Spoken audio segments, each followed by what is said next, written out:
How do you have good character with Allah? When you come to Allah subhanahu wa ta'ala, you must come without His creation. You must come without His creation. And when you come to the creation, you come to them without your lower self. All right?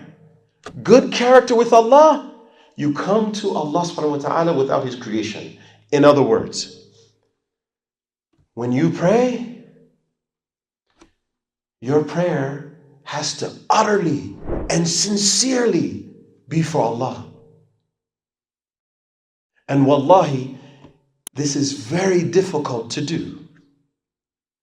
Because when you raise your hands and say Allahu Akbar, you're supposed to be saying to yourself, Allah is greater than everything that I was involved in 30 seconds ago, 1 minute ago, 5 minutes ago. Allahu Akbar. Allah is greater than that. But as soon as we start reciting the Quran, we start calculating our money. We start thinking about family problems. We start thinking about the mistakes that the Imam is making when he's leading the prayer. You have to come to Allah without the creation. Without the creation. This is the secret of fasting. You know, when you love something, you want to be with that thing or that person. You want to be, if you love your spouse, you want to be with them. Hey honey, when are you coming home? What time are you going to be home? I just miss you. I want to see you. But when you come to Allah with fasting, you have to come to Allah without your beloved. You come to Allah alone. He doesn't accept partners. He doesn't want you to come with whatever is filling your heart other than Him. That's what Allah wants from us. So we have to perfect our ikhlas. We have to perfect our sincerity when we're doing transactions with Allah. If you decide to give some money for Allah's sake, it has to be for Allah. It can't be for the other people to see. You will get no credit with that on the Day of Judgment. If you try to come and say, oh Allah, I spent this money for you. This is not me speaking, this is the hadith. Rasulullah said, there will be people who will come on the Day of Judgment and it will be said to them, how did you die? And he'll say, I died fighting fi sabilillah.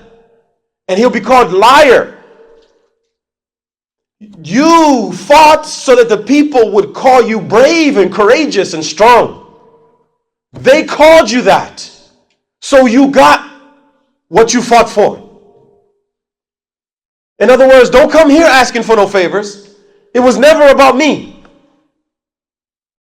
So the ulama, they're saying, during Ramadan, perfect your transactions with Allah. Who are you fasting for? Who are you making taraweeh for? Who are you making tahajjud for? Where is your heart when you're doing those things? Is your clinging to Allah, loving Allah strong enough to help you to overcome yourself? Or when you come to Allah subhanahu wa ta'ala, you're always bringing your lower self,